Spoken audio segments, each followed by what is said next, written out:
Welcome to Move to Six. I am Bucky Brooks. This is my guy, Lance Z, the man who does everything on NFL.com as it relates to the draft. Every prospect that could possibly hear his name called has a scouting report written up with LZ at the bottom. And I love going through there because, LZ, like, I've loved how you've evolved. You went from doing these extensive, long-form written reports to then we got the bullet points. And then you give me sometimes you give me sources, tells us. Then tighten it up. Yeah, you tighten it up. Got to get a little and then other times you give us a prospect, a pro comp, all that. So I hate doing that, but that is what it is. I dig it. And so, look, we got some news. But before we do that, it's time for Hot and I, brought to you by Wasabi Hot Cloud Storage. We're going to talk about the news over the weekend. I'm sitting at a little game. I'm just kind of hanging out. Then I look up. Dexter Lawrence, 3-time Pro Bowler, has been traded from the New York Giants to the Cincinnati Bengals. The Bengals get back the 10th overall pick. That's it. I thought it'd be more. Thought it'd be something else. There's a swap.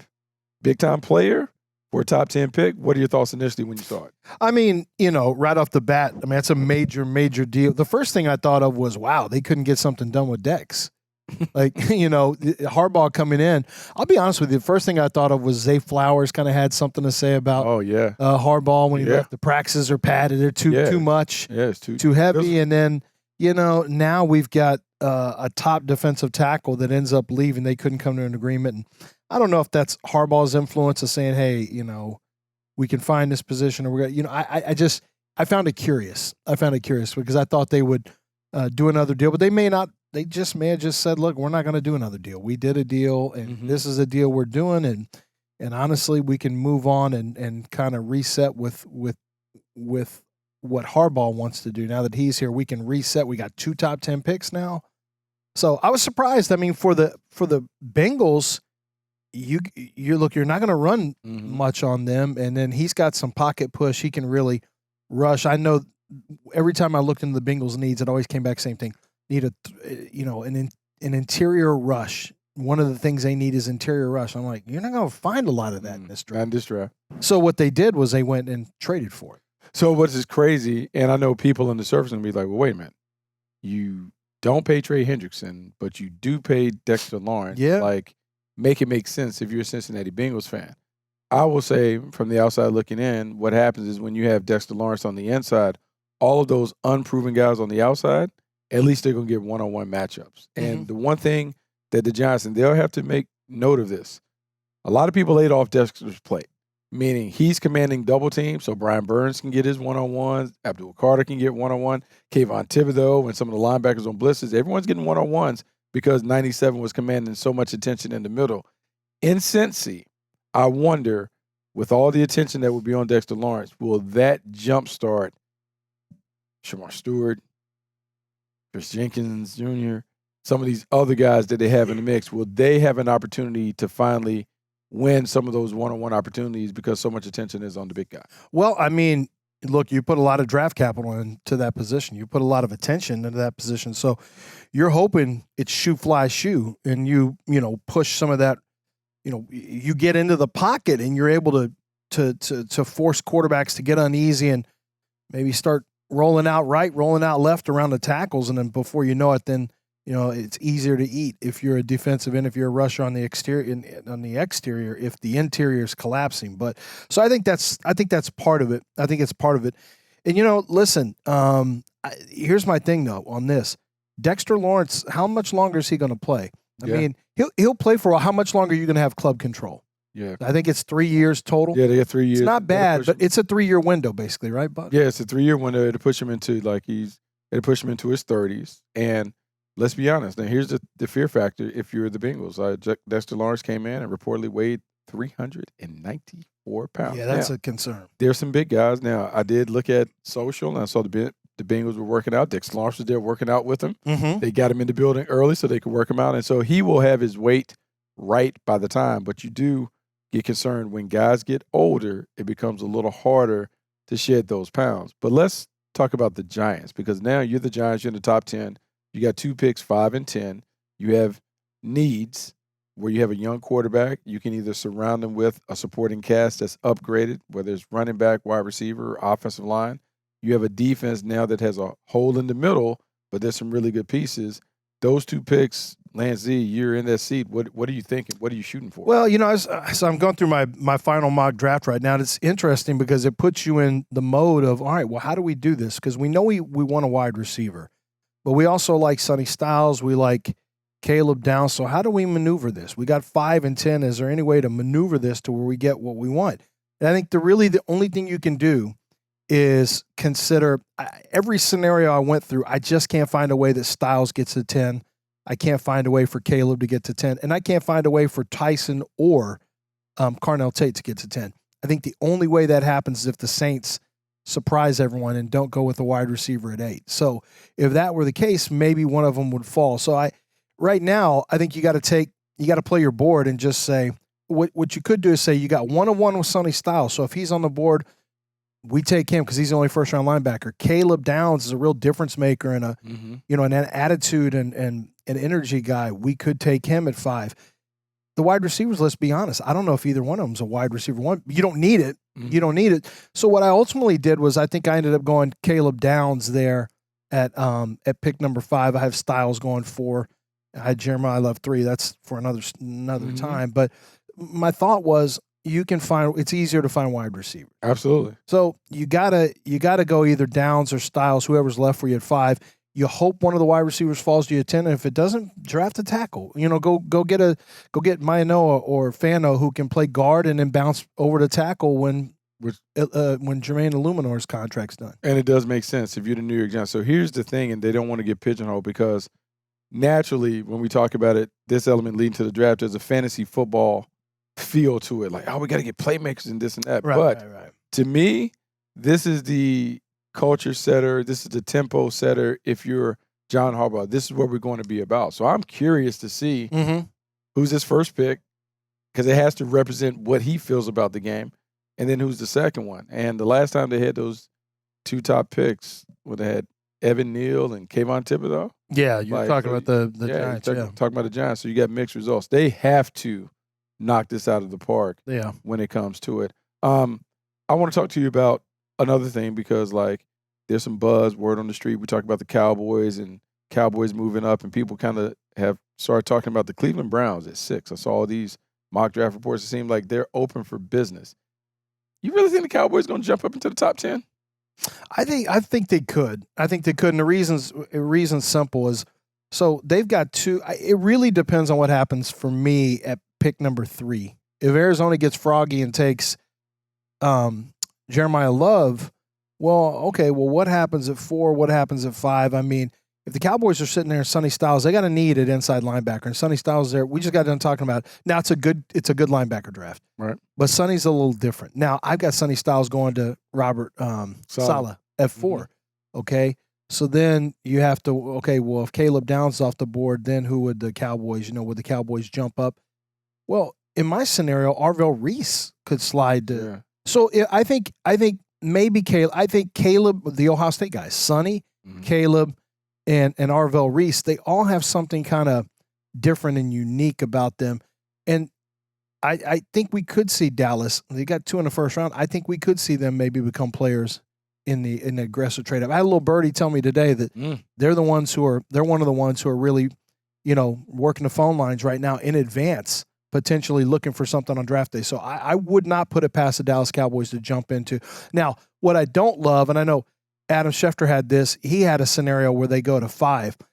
And I ask you this question, maybe it's passé, but do division teams trade with each other anyway? I mean, I know the Eagles have done that. They have. It's uncommon. It wouldn't be something that I would be comfortable in. I'm not trying to help my division rival, especially with a first round, become a better player. But then at the end of the day, if it's going to net me back something that's going to help my team far more than their team, I don't really care what they do. I'll focus on us. But it is a little weird in division to have a swap.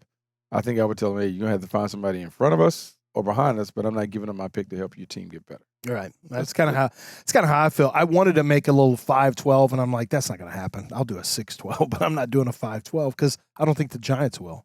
So the other thing came out, our guy, DJ, came out with his final top 50 draft prospects. It's out on NFL.com, and I'm looking, and the movement is pretty steady and consistent. Like Fernando Mendoza remains his number 1, Jeremiah Love at 2, Styles at 3, David Bailey 4, Arvell Reese at 5, Cardinal Tate 6, Ruben Baines 7, 8 is Caleb Downs, who moved up a spot. Mansell Delane is 9, and Francis Mawanoa is 10. Now, when we go through that, the name that I want to bring up is the name that we've talked about, Arvell Reese at 5. What are your thoughts on him? Because for so much of the process, we've talked about him being the second best player, the guy that is going to go right away. It doesn't seem like everyone is locked, stock and barrel on him being the second guy coming off the board to the Jets. You know, you and I talk about this. The draft has its own life. Mm-hmm. There's the draft season, right? So we start in January. And it's funny the ups and downs of the draft, because what happens is as we get so some players have, you know, you get a certain vibe off of where guys might be rated early on in the process. But then the teams start to have their information starts to make its way out, you know, disseminate through some different media sources and whatnot. But then the coaches get involved. And so you have guys like Keelan Rutledge, who's a real dirt dog guard from Georgia Tech. And in any other draft, you'd say, yeah, that's a potential future starter, a third rounder. Well, in this draft, O-line coaches, they love that guy. Yeah. They love him. So he gets a push. I mean, and there's certain guys I think that do get a push from coaches. But more importantly, I think what happens is as the picks get closer, you got to cut the BS. You got to get to it. So now we say, so I went from saying, well, Arvell Reese, man, this guy's my top player. I know he's got length, he can run, he can do this. But the reality is that I kind of pushed down. I'm projecting. Yeah. Now we got to say, but he doesn't have great instincts as a linebacker. Yeah. And he doesn't know how to rush right now. So what are you going to do with him? Like, yeah, he has this really high upside, but teams, guys whose jobs are on the line, it all looks great. It all looks great until they got to figure out what are we doing. Now, I don't think he's an Isaiah Simmons type. Let me just say that. No, but I get that. Yeah, but I do think that when you look at Arvell Reese right now, he is very much an unpolished gem. And that's something you have to contend with is, are we ready to take on the polish if we're a lower level team that's drafting high? So there's a couple things off of that. One, there's a feel that we don't take projections in the top 5. We got to have a clear plan for how we're going to use the player when we bring him in the building. 2, when you take a guy that's conversion, it depends on what you think he is, but more importantly, what does he think he is? Because if you bring him in the building and say, hey, man, Arvell Reese, we think you're an off-ball linebacker, this and that, but he sees himself as an edge rusher, he's not going to fully commit to the plan that you have in place for them. So that is also a part of it. And as you talk about it, coaches want certainty. They want to know, hey, when we take this guy, we're putting him here. Scouts see all the potential in what could be. And sometimes in the building, when we're having these meetings, who wins out? Is it the potential, or is it, the proven product that we know exactly what we're going to get? A couple more things when it comes to DJ's Top 50. I'm going to read some of these names that are the quote-unquote fallers. Yeah. Jamal McCoy fell 4 spots. Blake Miller fell a spot. Monroe Freeling fell 2 spots. And Caden Proctor fell 2 spots. Of those 4 guys, who's the one that you're most surprised to drop in these rankings? Probably Monroe Freeling. And only because he's one of the only true left tackle prospects. There's only, Proctor, if you see him as a full-time tackle, which that's his natural position, but it's like Caleb Lemieux, Caden Proctor, and Monroe Freeling. After that, it's really light in the first round. The other guys are more right tackle or even interior, depending on how you see Spencer Fano. So I kind of figure because he's a left tackle that I don't know how high DJ had him up originally. Where does he have him right now? He just had him drop down 3 or 4 spots. Not much. Just a little bit. So he's probably the one that I'm surprised. I'm not sure Proctor is a real wild card. I mean, I think Proctor could go in the top 10 or could fall somewhere in the mid 20s. I think Proctor's all over the place based on teams have varied grades on him. McCoy, I think there's a concern about the knee. And so if one of those guys was actually going to fall the furthest, it's probably Jamad McCoy. But it's not because of football. It's just because, the news is getting out. Tom Pelissero had it, for example. He's one of the guys who had it today, is that, there may be more surgery that's needed for his knee. And that's the scary part, and that is also what teams are trying to avoid. Remember Freeling, I felt like he was the Johnny-come-lately leading into the combine and out of the combine. Yeah. And I feel like there's been a little bit of a market correction when it comes to who he is and what he can be at the next level. And I feel like with all those guys, because we got really excited about Max Hanator and those guys, and when you look at the tape, like, man, they're a little raw. There's issue, and I think Blake Miller's getting a big push because he's safe, but I also think he's a little bit capped out. Like I've got in any other draft, Blake Miller, Monroe Freeling, they're second rounders for me. Is the grades I would have. Max Hanator's a third in most other drafts. There's a chance that all three of those guys, well, two of them are going to be in the first for sure. Max Hanator may be in the first as well. So it's the nature of the position. When there's a run, teams get aggressive. I like Freeling. I just think he's got more work to do. And with Blake Miller, I think he's gotten a little bit of a push. He's a good football player. He's a solid, steady football player. I'm not sure we're all plugging him into Philadelphia at 22. I'm not sure he ends up at 22. Because if you have a choice between him or Caleb Lomeu, what one team could say is, look, we feel like Lomeu can sit this year, but his upside is higher. I talked to a former NFL All-Pro offensive lineman who about this tackle class, and he said Lomeu's my favorite because I see now when I watch him on tape, he's not my favorite right now. Yeah. But his whole point was, he's not the greatest run blocker, but when you see him in pass pro, I see the potential to be a dominant pass protection left tackle, and those guys are really hard to find. So he was my third guy on the top 5 list behind the two right tackles. Yeah, you got him higher than me, but I can see it. And looking at that part of it, like, it's funny because offensive lineman was always the struggle for me, but people talk about, man, look at the balance, the body control first. Are they off the ground? You see him in pass pro. Yeah. He's shadow boxing and dancing like he Floyd Mayweather. Like, I mean, he's upright and doing that, but you're right, in the run game. So for him, it depends on where he goes. If you put him with a team that they're throwing it every down, like, he's going to be perfect because that's what he is. Now, if you talk about, hey, we're going to be a road grader, we're going to be the Baltimore Ravens and come downhill, that is not going to be his jam, but he is a very, very talented player. That was this week's Hot or Not segment, brought to you by Wasabi Hot Cloud Storage. Store more and do more with your data. Try them for free at wasabi.com. Now, Lance, we have a couple minutes left. I want you to get out. Who is the surprise guy that you're excited to see that you're on, that you feel like everyone else is sleeping, but maybe day 1 or day 2, we're going to be like, hey, this guy went much higher than we anticipated. Malachi Lawrence, pass rusher from Central Florida. I think he's going in 1. I think he's going to surprise people. And, I would watch. I'm going to take a close look at Kansas City because if the Chiefs don't take Rush early, I think they take Rush late. And he's a guy that is getting some heat. He is very talented with his hands. He knows how to get into the pocket. He's got a good get off. He's got traits. Like when you talk about traits, get off, a finisher. Yeah, consistent production, consistent pressure production.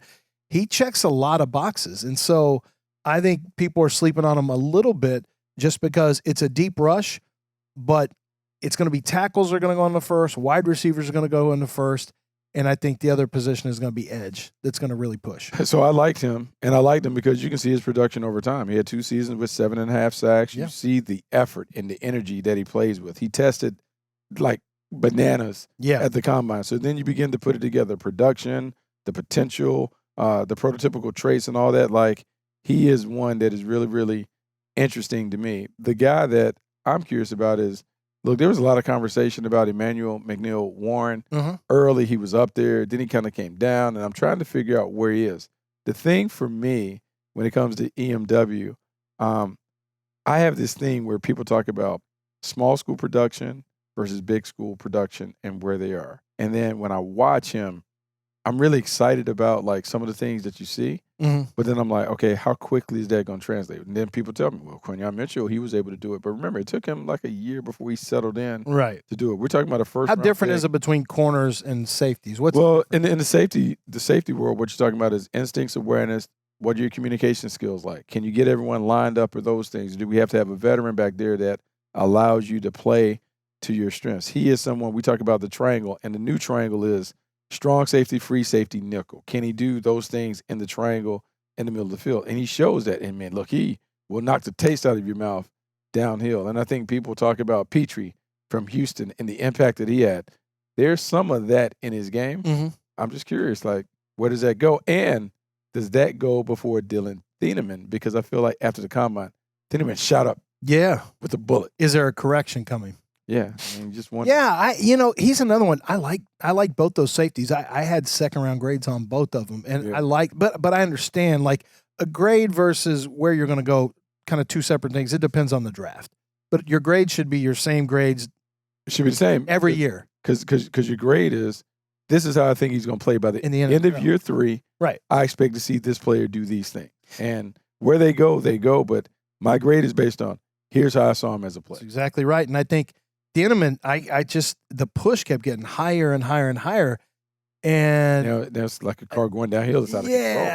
I think now it's starting to settle in as we get closer. Like I said, a lot of the pushes, a lot of the artificial push, it dials back a little bit. That's not to say he's not a good player, and it's not to say McNeil Warren. I mean, look, McNeil Warren, he's a thumper now. We talk a lot about him being able to play because we have the B-roll on TV showing him making plays on the back end. But when I watched him on tape, man, it's a lot of car crashes. Yeah, there's a lot of car crashes downhill, and I think that's how he's best.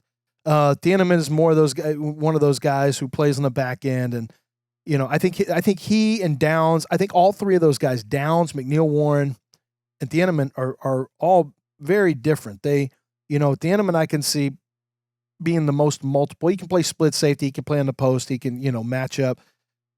If I want an enforcer and a robber, and I know who I'm going EMW. I mean, he would be my flavor ahead of Thieneman, but it all depends on what you need. Like that's why I'm kind of with you. I don't think it should be a lock that Thieneman is ahead of EMW the way people have said it is. Yeah. Now the one thing that we're talking about being a lock, I'm gonna see if you lock it in. Ty Simpson, is he a lock to in the first round? I'm going to say lock, and the reason I'm starting to feel that way is I feel like. It's starting to look more and more like Arizona is that's the move. They're boxed in. And if they sit there, look, we can act like they're just trying to buy an extra year, 5th year. But at some point, you're going to have teams like the Buffalo Bills at 26, the Houston Texans at 28, John Schneider at 32 with Seattle. Look, they're all teams that are interested in trading out. They're going to start getting on the phone like, oh, we're getting a lot of calls on Ty Simpson. Just letting you know, Arizona. There's a lot of buzz. Hey, what I want to shoot you straight. We're getting a lot of calls, and there may be 0 calls. But if you're Arizona, you've almost boxed yourself into where you got to take a shot with them. That's what it feels like, at least. It does feel like they are the only spot. But if he doesn't go to Arizona, I don't really know where he goes, Lance. Because if we get into the second round and we start thinking about, hey, what the future is or whatever, I wonder.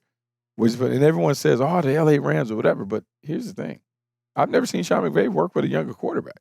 He's always had, like he had Jared Goff after that, but then his preference appears to be, hey, I like an old head. I like an old head that I can teach. I don't have to do all this other stuff. Yeah, so, I know everyone says that. I still think Philly is always an interesting look just because of what's going on with Jalen and the buzz if you buy into the smoke around there.